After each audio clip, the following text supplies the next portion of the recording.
ರಾಜ್ಯ ಸರ್ಕಾರದ ವಿರುದ್ಧ ಲಾರಿ ಮಾಲೀಕರು ಈಗಾಗಲೇ ಮುಷ್ಕರಕ್ಕೆ ಕರೆ ಕೊಟ್ಟಿರೋದ್ರ ಬಗ್ಗೆ ನಾವು ಮಾಹಿತಿ ಕೊಡ್ತಾ ಇದ್ದೀವಿ ನಿಮಗೆ. ಸಮರವನ್ನು ಯಾವ ರೀತಿ ಸಾರಿದ್ದಾರೆ ಅಂತ ಸರ್ಕಾರಕ್ಕೆ ಕೊಟ್ಟಿದ್ದಂತಹ ಡೆಡ್ಲೈನ್ ಮುಕ್ತಾಯ ಬೆನ್ನಲ್ಲೇ ಮುಷ್ಕರ ಆರಂಭ ಆಗಿದೆ. ರಾತ್ರಿ 12 ಗಂಟೆ ಆಗ್ತಾ ಇದ್ದ ಹಾಗೆ ವಾಹನಗಳನ್ನು ನಿಲ್ದಾಣಗಳಲ್ಲಿ ನಿಲ್ಲಿಸಿ ವಾಹನ ಮಾಲೀಕರು ಮುಷ್ಕರ ಆರಂಭಿಸಿದ್ದಾರೆ. ಮಧ್ಯರಾತ್ರಿಯಿಂದಲೇ ಬಹುತೇಕ ವಾಣಿಜ್ಯ ವಾಹನ ಓಡಾಟ ಸ್ಥಗಿತಗೊಂಡಿದೆ. ಹಾಲು, ಔಷಧಿ ಸೇರಿದಂತೆ ಅತ್ಯಗತ್ಯ ವಾಣಿಜ್ಯ ವಾಹನಗಳ ಸಂಚಾರದಲ್ಲಿ ಯಾವುದೇ ವ್ಯತ್ಯಯ ಇಲ್ಲ. ದಿನಸಿ, ತರಕಾರಿ, ಎಲೆಕ್ಟ್ರಾನಿಕ್ಸ್ ಸೇರಿದಂತೆ ಹಲವು ಗೂಡ್ಸ್ ವಾಹನಗಳ ಓಡಾಟ ಬಂದಿರುತ್ತೆ. ಯಶವಂತಪುರ ಎಪಿಎಂಸಿಯಲ್ಲಿ ನೂರಾರು ಸಂಖ್ಯೆಯಲ್ಲಿ ವಾಣಿಜ್ಯ ವಾಹನಗಳು ನಿಂತಿದೆ. ಈ ಕುರಿತು ನಮ್ಮ ಪ್ರತಿನಿಧಿ ರಾಘು ಪ್ರತ್ಯಕ್ಷ ವರದಿ ಕೊಟ್ಟಿದ್ದಾರೆ, ನೋಡ್ಕೊಂಡು ಬರೋಣ ಬನ್ನಿ. ವಿವಿಧ ಬೇಡಿಕೆಗಳಿಗೆ ಈಡೇರಿಸಿ ವಾಣಿಜ್ಯ ವಾಹನಗಳು ಕರೆ ಕೊಟ್ಟಿರುವಂತಹ ಮುಷ್ಕರಕ್ಕೆ ಅಂದರೆ ಅನಿರ್ದಿಷ್ಟಾವಧಿ ಮುಷ್ಕರ ಆರಂಭ ಆಗಿದೆ. ಗಮನಿಸ್ತಾ ಇದ್ದೀರಿ, ಯಶವಂತಪುರ ಎಪಿಎಂಸಿ ಯಾರ್ಡ್ನ ಒಳಭಾಗದಲ್ಲಿದ್ದೇವೆ. ನೂರಾರು ಸಂಖ್ಯೆಯ ಲಾರಿಗಳು, ವಾಣಿಜ್ಯ ವಾಹನಗಳು ಈಗಾಗಲೇ ತಮ್ಮ ತಮ್ಮ ನಿಲ್ದಾಣಕ್ಕೆ ಬಂದು ನಿಂತಿವೆ. ಸರ್ಕಾರದ ಮುಂದೆ ಪ್ರಮುಖ ಬೇಡಿಕೆಗಳನ್ನು ಇಟ್ಟಿದ್ವು. ಆ ಪ್ರಮುಖ ಬೇಡಿಕೆಗಳ ಈಡೇರಿಕೆಗೆ ಇವತ್ತು 14ನೇ ತಾರೀಕು 12 ಗಂಟೆ ತನಕ ಅವಕಾಶವನ್ನು ಕೂಡ ಕೊಟ್ಟಿತ್ತು, ಅಂದರೆ ಡೆಡ್ಲೈನನ್ನು ಕೊಟ್ಟಿತ್ತು. ಇದು ಈಗ ಕಂಪ್ಲೀಟಾಗಿ ಡೆಡ್ಲೈನ್ ಮುಕ್ತಾಯ ಆಗಿರುವಂಥ ಬೆನ್ನಲ್ಲೇ 12 ಗಂಟೆಗೆ ಅಂದರೆ 15ನೇ ತಾರೀಕು ಆರಂಭ ಆಗ್ತಾ ಇದ್ದಾಗೇ 14ನೇ ತಾರೀಕಿನ ತಡರಾತ್ರಿ 12 ಗಂಟೆಯಿಂದ ಆರಂಭ ಆಗಿರುವಂತಹ ಈ ಅನಿರ್ದಿಷ್ಟಾವಧಿ ಮುಷ್ಕರ ಸದ್ಯ ಆರಂಭ ಆಗಿದೆ. ಕೇವಲ ಲಾರಿಗಳು ಮಾತ್ರ ಅಲ್ಲ, ಎಲ್ಲ ರೀತಿಯ ವಾಣಿಜ್ಯ ವಾಹನಗಳನ್ನು ಕೂಡ ಈಗ ಸದ್ಯ ನಿಲ್ಲಿಸಿದ್ದಾರೆ. ಕಂಪ್ಲೀಟ್ ಎಪಿಎಂಸಿ ಯಾರ್ಡ್ನಲ್ಲಿರುವಂಥ ನೂರಾರು ವಾಹನಗಳು ಈಗಾಗಲೇ ಯಾರ್ಡ್ನಲ್ಲಿ ನಿಂತಿದೆ. ಹೇಗಿದೆ ಎಪಿಎಂಸಿ ಯಾರ್ಡ್ನ ಒಳಭಾಗದ ದೃಶ್ಯಾವಳಿಗಳು ಅನ್ನೋದನ್ನು ನಾವು ನಿಮಗೆ ತೋರಿಸ್ತೀವಿ, ಬನ್ನಿ. ಗಮನಿಸ್ತಾ ಇರ್ಬೋದು, ನಾನು ಯಶವಂತಪುರ ಎಪಿಎಂಸಿ ಯಾರ್ಡ್ನ ಒಳಭಾಗದ ದೃಶ್ಯಾವಳಿಗಳನ್ನು ತೋರಿಸ್ತಾ ಇದ್ದೆ.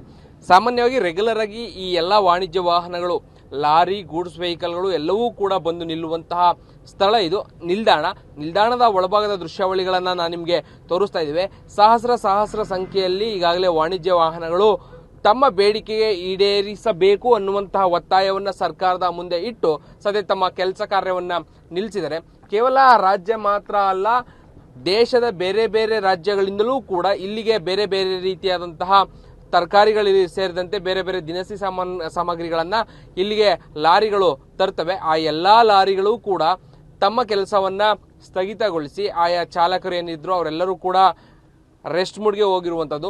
ಅಂದರೆ ಸರ್ಕಾರಕ್ಕೆ ಸುಮಾರು ಒಂದು 10-12 ದಿನಗಳ ಕಾಲ ಡೆಡ್ಲೈನನ್ನು ಕೂಡ ನೀಡಲಾಗಿತ್ತು. ಆ ಡೆಡ್ಲೈನ್ ಒಳಗಾಗಿ ಕೂಡಲೇ ಸಂಬಂಧಪಟ್ಟಂತಹ ಇಲಾಖೆ ಅಧಿಕಾರಿಗಳಿರ್ಬೋದು ಅಥವಾ ಸರ್ಕಾರದ ಯಾರೇ ಆಗಿರ್ಬೋದು ಕೂಡ ತಮ್ಮ ಬೇಡಿಕೆಗಳೇನಿತ್ತು ಅದನ್ನು ಈಡೇರಿಸಬೇಕು ಅಂತ ಹೇಳಿ ಪಟ್ಟನ್ನು ಹಿಡಿದಿರು. ಬಟ್ ಆದರೆ ಸರ್ಕಾರ ಇಲ್ಲಿ ತನಕ ಯಾವುದೇ ರೀತಿಯಾದಂತಹ ಪ್ರಮುಖವಾದಂಥ ಮಾತುಕತೆಗೆ ಬರಲಿಲ್ಲ. ಸೊ ಇದರ ಎಫೆಕ್ಟ್ ಬಹಳ ದೊಡ್ಡ ಪ್ರಮಾಣದಲ್ಲಿ ಈಗ ಮುಂದೆ ಎದುರಿಸಬೇಕಾದಂಥ ಸ್ಥಿತಿ ನಿರ್ಮಾಣ ಆಗಿದೆ. ಬಹಳ ಪ್ರಮುಖವಾಗಿ ಡೀಸೆಲ್ ಬೆಲೆ ಏರಿಕೆಯ ವಿಚಾರ, ಡೀಸೆಲ್ ಬೆಲೆ ಏರಿಕೆ ಸೇರಿದಂತೆ ರಾಜ್ಯದ ಗಡಿ ಭಾಗಗಳಲ್ಲಿರುವಂತಹ ಚೆಕ್ ಪೋಸ್ಟ್ಗಳನ್ನು ತೆರವು ಮಾಡಬೇಕು.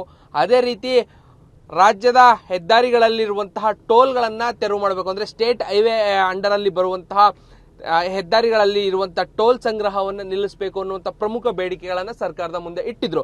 ಬಟ್ ಆದರೆ ಸರ್ಕಾರ ಇವರ ಬೇಡಿಕೆಗಳಿಗೆ ಕರೆದು ಮಾತುಕತೆ ಆಡುವಂಥ ಕೆಲಸವನ್ನಾಗಲಿ ಅಥವಾ ಯಾವುದಾದ್ರೂ ಮುಂದಿನ ದಿನಗಳಲ್ಲಿ ಮಾಡ್ತೇವೆ ಅನ್ನುವಂಥ ಭರವಸೆ ನೀಡುವಂಥ ಕೆಲಸಗಳನ್ನಾಗಲಿ ಯಾವುದನ್ನು ಕೂಡ ಮಾಡಲಿಲ್ಲ. ಸೊ ಹಾಗಾಗಿ ಅದು ಮಾಡದೇ ಇದ್ದಂಥ ಕಾರಣಕ್ಕಾಗಿ ಬೇರೆ ಆಯ್ಕೆಗಳಿಲ್ಲದೆ ಈಗ ಮುಷ್ಕರಕ್ಕೆ ಕರೆಯನ್ನು ನೀಡಿದೆ. ಗಮನಿಸ್ತಾ ಇದ್ದೀರಿ, ಮುಷ್ಕರದ ಹಿನ್ನೆಲೆಯಲ್ಲಿ ಈಗಾಗಲೇ ಕಂಪ್ಲೀಟಾಗಿ ಎಪಿಎಂಸಿ ಮಾರ್ಕೆಟ್ ಏನಿತ್ತು, ಮಾರುಕಟ್ಟೆ, ಎಪಿಎಂಸಿ ಮಾರುಕಟ್ಟೆ ಒಳಭಾಗದಲ್ಲಿ ತಮ್ಮ ವಾಹನಗಳನ್ನು ನಿಲ್ಲಿಸೋದ್ರ ಮುಖಾಂತರವಾಗಿ 12 ಗಂಟೆ ಆಗ್ತಾ ಇದ್ದಂಗೆ ಪ್ರತಿಭಟನೆ ಅಂದರೆ ಮುಷ್ಕರವನ್ನು ಆರಂಭ ಮಾಡಿದೆ.